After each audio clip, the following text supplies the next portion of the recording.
Good evening my dear student. आपका स्वागत है आपके अपने ही चैनल हिंदी शिक्षा संकल्प में। नया सत्र की शुरुआत करते हैं। आज मैं हूँ वंदना, आपके लिए लेके आई हूँ हिंदी में। ये मेरे चैनल का नाम है हिंदी शिक्षा संकल्प। मैं संकल्पित हूँ हिंदी के लिए, 9 की हो 10 की हो, क्या कहते हैं कंपटीशन की हो, मैं सब कुछ करूँगी।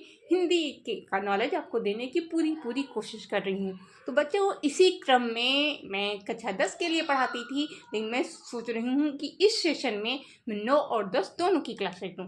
तो बच्चों, इसी क्रम में आज मैं पहला वीडियो लेके आई हूँ। किसका है ये मैं आपको नहीं बताऊंगी, आप गेस कीजिए मैं किसका वीडियो, किस कवि के बारे में आज आपको पढ़ाने जा रही हूँ।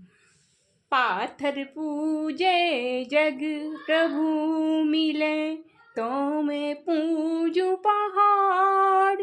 तात ये चाकी भली, पीस खाए संसार कबीरा, पीस खाए संसार। तो बच्चों, आप समझ गए होंगे कि मैं किसकी बात करने जा रही हूँ। हमारे हिंदी साहित्य के एक महान कवि कम समाज सुधारक कह लीजिए, महात्मा संत कह लीजिए, एक ऐसे हैं जिनके शब्द ही कविता बन गई है, जिनकी मुख से निकली हुई वाणी ही कविता बन गई है। उनके बारे में कहा जाता है कि वो पढ़े लिखे बिल्कुल नहीं थे।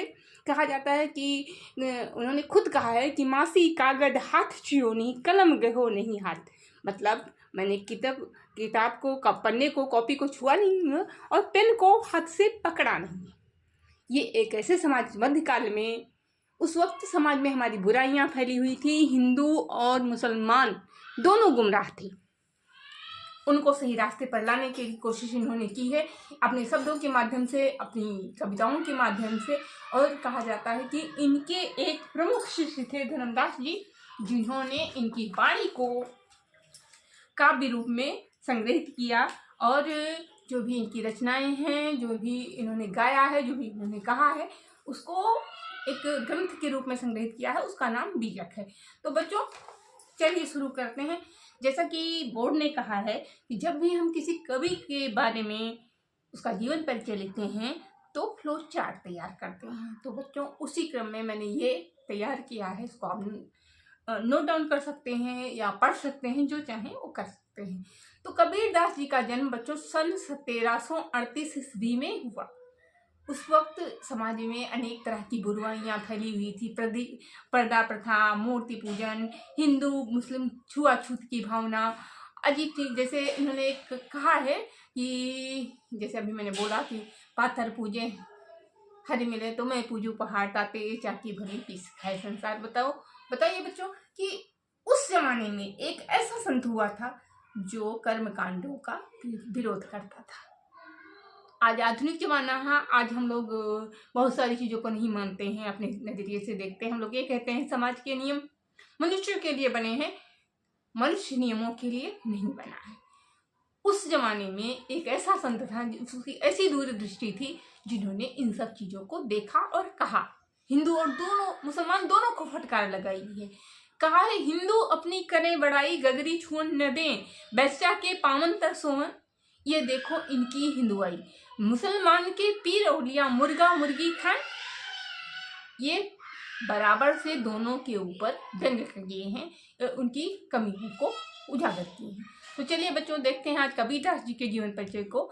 तो कबीरदास जी का जन्म सन 1338 ईस्वी में हुआ। कहाँ हुआ? उत्तर प्रदेश के काशी जिले में हुआ। इनके माता पिता के बारे में कहा जाता है कि एक किसी विधवा ब्राह्मणी के गर्भ से पैदा हुए थे और इनका लालन पालन नीरू और नीमा नामक जुलाहे ने की।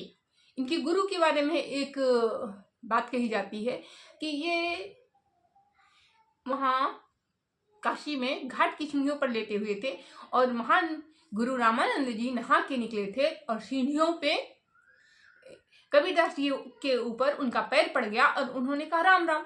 तभी से कबीरदास जी ने उनको अपना गुरु मान लिया था। और इनकी शादी लोई नामक स्त्री से हुई और उनके 2 संतान थी, कमाल और कमाली। और इनकी प्रमुख रचनाएं शाखी, सबद और रमैनी है। और बच्चों, इनकी भाषा शैली के बारे में अगर बात की जाए तो ये पढ़े लिखे तो थे नहीं, इसलिए इनकी भाषा जो है पंचमेल खिचड़ी कही जाती है।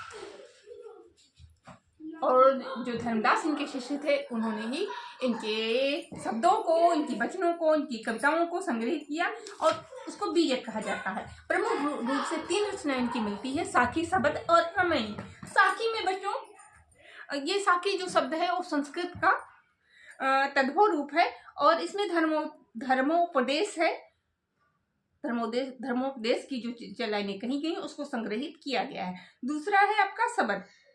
शबद में ये एक गे पद है, मतलब गे का पद का अर्थ बच्चों होता है कि जिसे हम गा सकते हैं, जिसे गाया जा सकता है, जिसमें पूरी संगीतात्मकता विद्यमान है और इसमें उपदेश है कबीरदास जी के।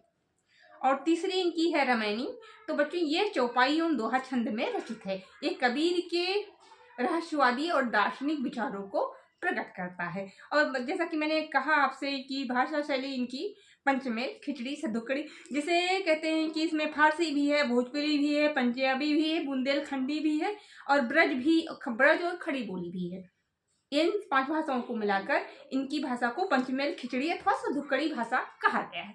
ये तो हो गया कबीरदास जी का जीवन परिचय। तो बच्चों हमने शुरुआत किया है कबीरदास जी से और आप जुड़िए हमारे साथ।